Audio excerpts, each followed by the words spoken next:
弗妮娜是一个怎样的人？她的心态又是如何的呢？这一次传说任务为我们一点点的展示了出来，所以这一期我们通过传说任务去更多的了解弗妮娜内心的想法。首先，在我的视角里，弗妮娜是一个坚持了500年自身责任的普通人，她的情感和内心都是接近枯竭的状态。举一个我自己能感同身受的例子，就是我做那期36分钟视频的时候，我的感受就是一开始是兴致盎然，充满期待，最终呢，电脑也死机，人也在电脑前待了好几天。完成之后，我的情绪并不是开心，而是终于结束了，终于可以发布了。我也不在意这一期视频的流量好不好，观众看了是否会满意，我就是完成了自己当初的一个承诺。然后我把视频发了以后，我最想干的事就是远离手机，然后休息。所以我觉得弗妮娜从水神这个位置上退下来的时候，也是相同的感受，就是我终于不用再去扮演这个角色了，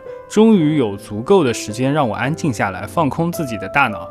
也不用去想未来要干什么，就是这样纯粹的放空的状态，不需要有人来打扰我。所以在剧情中，弗妮娜说自己出门也无事可做，整天就待在家里，其实就是这样一个状态，然后身处在一个逐渐恢复的过程当中，需要一个人安静的待一会儿。这个时候真的不需要有亲朋好友上门来关怀，因为关心如果出现在错误的时间里，也只会让人觉得更加疲惫。所以后面旅行者和派门持续的对话，我如果带入到弗妮娜的视角里面，感受是什么呢？就是这两个家伙实在太烦人了，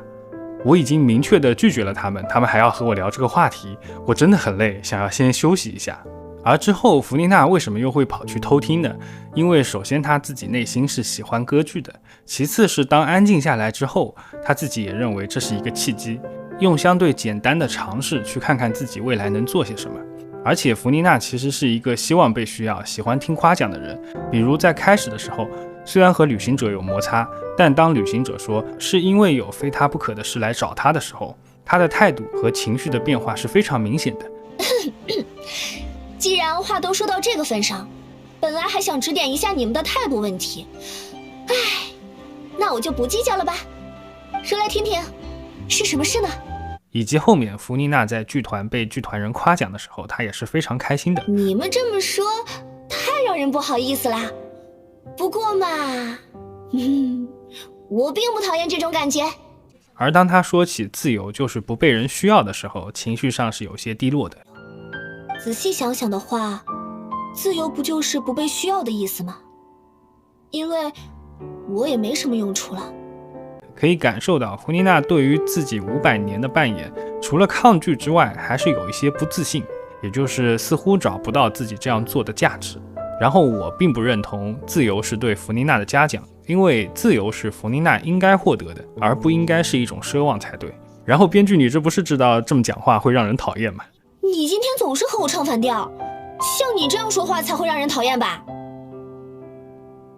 然后在任务中，弗妮娜参与了整个剧团的问题梳理。其实这个过程既是我们逐渐了解弗妮娜内心的过程，也是弗妮娜解开自己心结的过程。我们能看到在弗妮娜的视角里，她是如何看待预言危机中她所扮演角色的价值的。比如弗妮娜说她能感受到奥蕾丽对剧团成员的爱，而且也认为奥蕾丽对于剧团成员来说早就是英雄了。双方的争吵只是输出自己的情绪，并不是真正的理解团长，是没有价值的。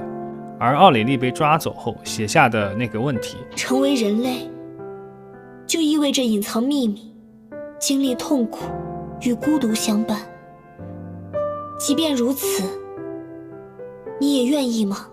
也成为了弗妮娜对于自己的提问。而当她看到奥蕾丽的答案时，或许也对自己所扮演的水神有了更正面的评价。所以参与到剧团的演出准备当中，其实带动了弗妮娜去解开自己的心结。和纳维莱特见面后，纳维莱特说，在你离开神位之后，还是第一次吧。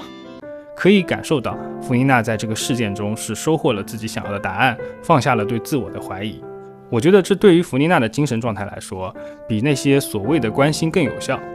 因为有的时候所谓的关心其实更多的是表达我们自己的情绪，而不是帮对方寻找到答案。在最后的演出中，弗妮娜说的那一句没有人喜欢遗憾，包括我在内，其实就是表达了自己已经准备好迈向新生活的篇章了。而他耀眼的原因就和科利欧一样，即便处在孤独与痛苦中，依然相信这个世界是美好的。那么水的女儿这个故事，最后科利欧是化作清泉，永远地注视这片土地，其实也表达了弗妮娜卸任水神之后，将以台下人的视角，不再扮演别人，而是表达自我，继续开展新的生活。在后日谈中，弗妮娜也是这样说的，所以我想在下个传说任务的时候，弗妮娜会为我们带来更为优秀的作品，看到她在新生活中更多有趣的冒险。